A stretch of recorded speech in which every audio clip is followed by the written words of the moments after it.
Bonjour et bienvenue sur la chaîne initiationphoto.com. Je suis Florent et je vous parle développement numérique. Nous sommes dans la deuxième vidéo en lien avec cette série de vidéos sur le développement numérique et pourquoi développer ses photos. Et dans cette deuxième vidéo, je vous parle de Lightroom. Lightroom étant le logiciel de développement le plus courant, le plus utilisé. Et donc c'est aussi celui que j'utilise, donc voilà, c'est celui dont je vais vous parler, vous expliquer un petit peu comment il se présente et ce qu'on peut faire avec. Alors voici la manière dont se présente Lightroom. Donc vous avez ici au-dessus tous les modules que vous pouvez utiliser avec Lightroom. Nous, on va principalement se concentrer sur bibliothèque et sur le module développement. Nous sommes sur le module bibliothèque, puisque c'est celui qui est en couleur ou qui est voilà, un petit peu plus visible. Au centre, nous avons la photo sur laquelle nous allons travailler. Donc, on peut choisir la photo avec laquelle on veut travailler. On peut afficher ou pas les informations, ça je le dirai par la suite. Donc, on a toutes les possibilités qui sont liées au module bibliothèque. Alors, qu'est-ce qu'on a? Ben, comme c'est pour le module bibliothèque, c'est tout ce qui est lié avec l'emplacement du fichier et comment le retrouver ou l'organiser, l'organisation des fichiers sur le disque dur et dans le système. Alors, ben, on voit ici à quel endroit il se trouve sur le disque et le nombre de photos qui sont dans le dossier, enfin voilà, etc. Alors il y a toutes les collections, mais ça je n'en parlerai pas aujourd'hui. Et puis il y a tout ce qui est lié à l'affichage, donc on peut l'afficher en gris, on peut l'afficher en photo unique, on peut faire des comparaisons et on peut éventuellement voilà, afficher en ensemble, etc. Mais ça, ce n'est pas le plus important. Donc ce qui est important par contre, c'est de pouvoir donner des libellés aux photos pour les classer, les organiser, etc. et les retrouver plus facilement, ou en tout cas voilà, repérer celles qu'on veut garder, celles qu'on veut utiliser, etc. Donc quand on fait une sélection, un tri, etc., ben voilà, moi par exemple, qu'est-ce que je fais? Ben je vais mettre un drap blanc, donc un drapeau qu'on appelle drapeau de photos marquées. Quand il n'y a pas de drapeau, c'est neutre, et quand il y a un drapeau noir, c'est pour les rejeter. Donc en général, je fais un tri, une première séance de tri, où je vais dire, ben voilà, par exemple, s'il y en a deux, donc je vais en mettre une avec un drapeau noir, de façon à dire que la photo est rejetée. Elle va d'ailleurs apparaître en légèrement grisée, légèrement floue. Au niveau des autres possibilités de libeller, donc on peut donner des informations de couleur. On va mettre ici les attributs. Donc on peut donner effectivement donc les drapeaux sélectionnés, neutres ou rejetés. On peut donner des notes avec des étoiles, 1, 2, 3, 4, 5 étoiles selon l'importance de la photo ou selon, voilà, celle-ci, voilà, je trouve qu'elle est 2 sur 5, celle-ci elle vaut peut-être 3 sur 5, et celle-ci, imaginons 5 sur 5. Je dis ça comme ça de façon tout à fait aléatoire. Et donc, on peut aussi donner des indices de couleur. Donc, une photo qui est, par exemple, qui est traitée ou qui est sélectionnée ou qui est, voilà, les indices de couleur, c'est vous qui définissez pourquoi vous le remettez. Moi, je donne du vert quand c'est validé, du jaune quand c'est plutôt pour savoir où le mettre quand je fais ma sélection. Donc, par exemple, si je ne reprends pas, ah oui, là, je suis en train de faire le tri, ça ne s'affiche pas, mais donc on peut là, ici donner un libellé de couleur, et donc je peux dire que je la veux en jaune. Par exemple, voilà, par exemple celle-ci, je sais qu'elle me plaît, qu'elle est validée, je vais la mettre en vert, par exemple, voilà. Ce sont des exemples. Hein. Et donc, ici en haut, dans la bibliothèque, on a toutes nos photos. Imaginons qu'on ait sélectionné le dossier avec toutes les photos que vous avez sur votre disque dur. Toutes les photos que vous avez au fur et à mesure mises avec un certain nombre d'étoiles, avec certaines couleurs, etc. Si vous sélectionnez ici les différents éléments, par exemple vert, quand vous allez sélectionner ici le vert, Lightroom va aller rechercher toutes les photos qui ont un libellé vert et il ne va afficher que celles-là. Ou toutes les photos qui ont été, donc si on vient ici, toutes les photos qui ont été retenues, par exemple, voilà, il n'affichera que les photos retenues. Donc ça, ce sont les possibilités au niveau des attributs. Ensuite, nous avons tout ce qui est métadonnées. Donc les métadonnées, ce sont toutes les caractéristiques qui sont liées à la photo, la date, l'appareil photo avec lequel vous avez travaillé, l'objectif avec lequel vous avez travaillé, les libellés, ça c'est ce qu'on vient de voir, mais on peut rajouter, ici sur la droite, on peut rajouter toute une série de voilà, de métadonnées qu'on veut voir afficher ou qu'on veut utiliser pour trier ou sélectionner les photos. Donc ça peut être la vitesse d'obturation, l'ouverture, ça peut être voilà, éventuellement allez, l'emplacement, si vous avez un emplacement, enfin voilà, il y a plein de choses. Les longueurs focales, donc imaginons l'objectif ce soit un zoom, ben voilà, vous avez utilisé un zoom 24-70, ben vous pouvez dire voilà, moi je vais afficher toutes les photos qui ont été prises à 35 mm par exemple, et il n'affichera que les photos prises à la longueur focale de 35 mm pour cet objectif-là. Donc ça c'est une possibilité. Donc par exemple ici, ben voilà, on voit 85 mm. Je sélectionné 85 mm, ben j'ai la plupart des photos de portraits, puisque je fais essentiellement mes portraits à 85 mm. On met tous les objectifs. Et donc les métadonnées, ben, elles sont visibles ici, et les métadonnées correspondent à toutes les informations que l'appareil a en mémoire et va enregistrer dans le fichier de la photo. C'est-à-dire la date, le format ou la dimension du capteur, le type d'appareil, avec quel objectif, la vitesse d'obturation, pardon, l'ouverture du diaphragme qui a été utilisé, la longueur focale utilisée, la sensibilité ISO, etc. Donc toutes ces informations-là, elles sont automatiquement générées par l'appareil et elles sont disponibles sur toutes les photos que vous avez. Ensuite, dans les métadonnées, on a aussi tout ce qui est,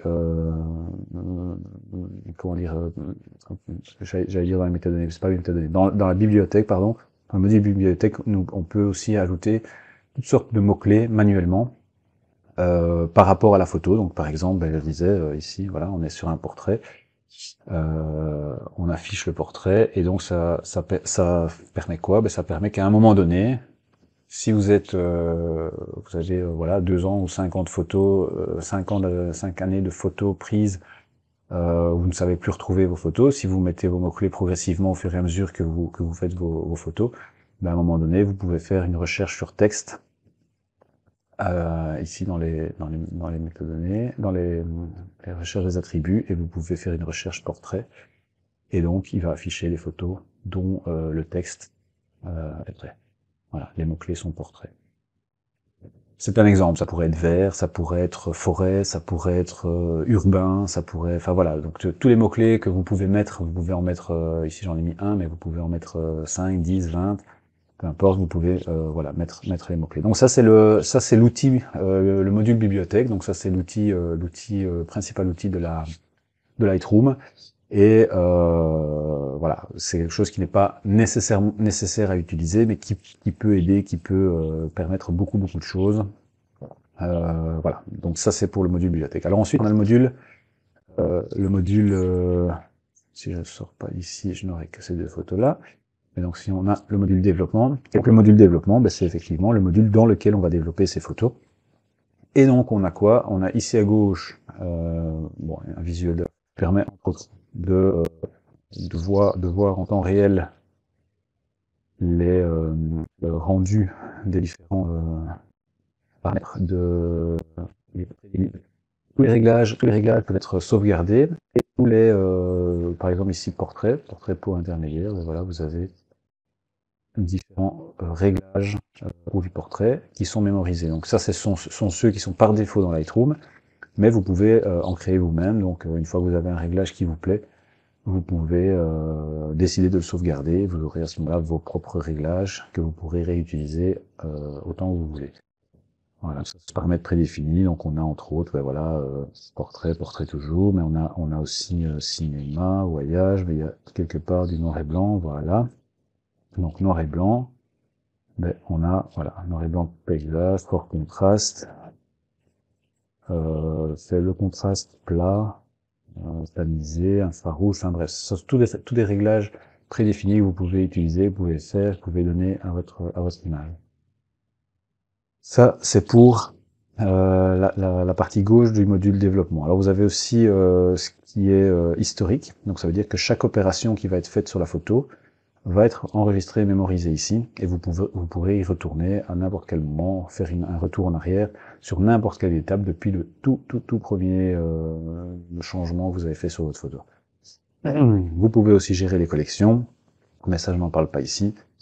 Et alors, essentiellement, voilà, pour les choses les plus importantes sur la partie gauche. La partie droite, ben, vous avez l'histogramme que vous pouvez utiliser directement si vous voulez, par exemple, voilà, jouer sur les hautes lumières, jouer sur l'exposition. Ça, c'est une possibilité. Maintenant, si on réinitialise, voilà. Sinon, vous avez tous les paramètres, tous les réglages possibles, à commencer par les réglages de base, ce qui est de la balance des blancs, par exemple. Donc, imaginons, ben voilà, on va faire une balance des blancs plus froide. Alors, si c'est pas suffisamment pour le voir, on va le faire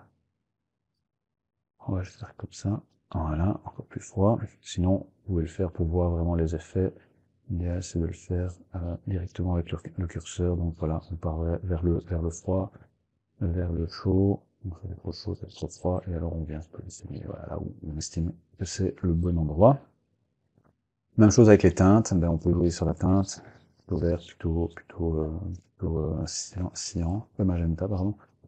Et donc, ces réglages qui sont possibles.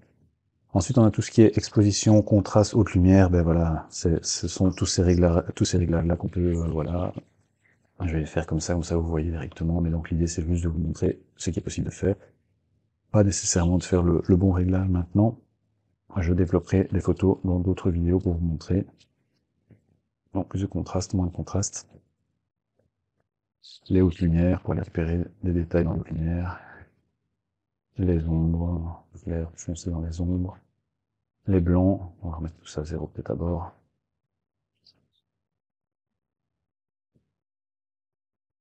Voilà. Et alors donc les blancs, je disais, voilà. On voit que ça éclaircit, ça donne de la pêche à l'image. Les noirs.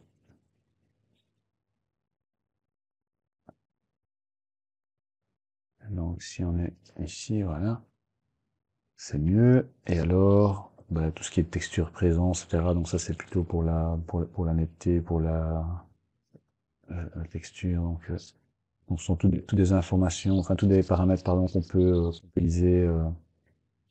Voilà, je rentre pas dans les détails de chaque paramètre ici, mais c'est pour vous donner une idée de tout ce qui est possible de faire. Alors le gros avantage de Lightroom, c'est sa facilité de prise en main par rapport à d'autres programmes, à d'autres logiciels. C'est voilà, il est relativement, il est même très instinctif et assez simple à utiliser. Donc on a tonalité, bon, c'est une façon aussi de travailler, de jouer justement de nouveau sur les zones d'ombre, les lumières, les basses lumières, enfin voilà, on peut aller jouer vraiment de façon très précise avec tout ça.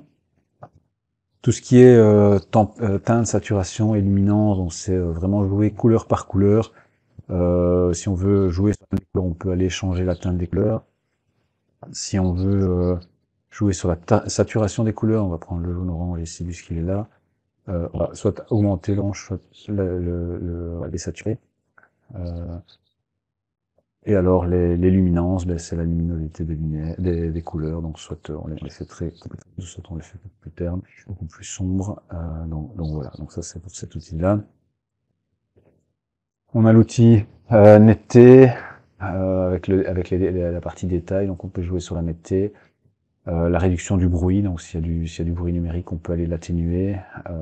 Correction de l'objectif, donc on peut jouer sur tout ce qui est profil des objectifs. Donc c'est surtout pour les objectifs grand angle, etc. Donc tous les objectifs qui vont déformer l'image, on peut récupérer une partie de la déformation, plus tout ce qui est aberration chromatique, etc.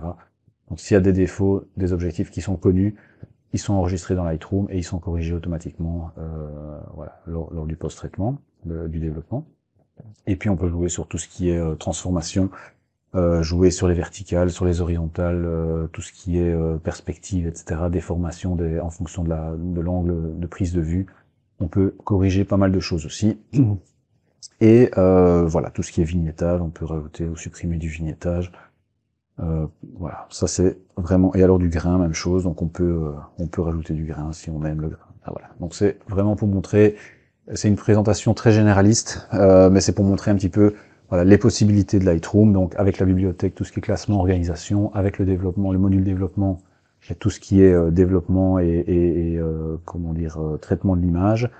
Puis après, bah voilà, il y a le module carte pour donner l'emplacement des photos, il y a un module livre pour créer des albums, il y a un diaporama pour créer des diapos, etc. Il y a, et l'impression évidemment. Donc il y a vraiment plein de choses, c'est vraiment très performant, très polyvalent, et voilà, une fois encore, ben, on peut voir, si je regarde le avant-après, on peut voir, voilà, en faisant quelques réglages, ben, tout de suite, de la photo d'origine à une photo un peu plus pro, j'ai envie de dire, en tout cas plus sublimé par rapport à plein de choses et, au niveau du rendu. Voilà pour la présentation de Lightroom. J'espère que ça vous a donné une brève idée de ce qui existe, de ce qui est possible de faire avec ce programme ou n'importe quel autre, hein, mais donc surtout de penser à ce qu'est le développement et ce qu'on peut faire voilà, comme changement sur une photo pour la rendre plus belle et plus finie. Dans les 3 ou 4 prochaines vidéos, donc je partirai sur un exemple, des exemples de développement.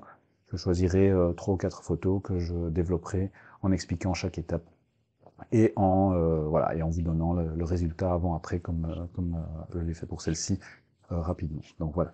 J'espère que ça vous a parlé, que ça vous a intéressé, et je vous dis à bientôt pour une prochaine vidéo. Merci de m'avoir écouté. À très bientôt. Au revoir.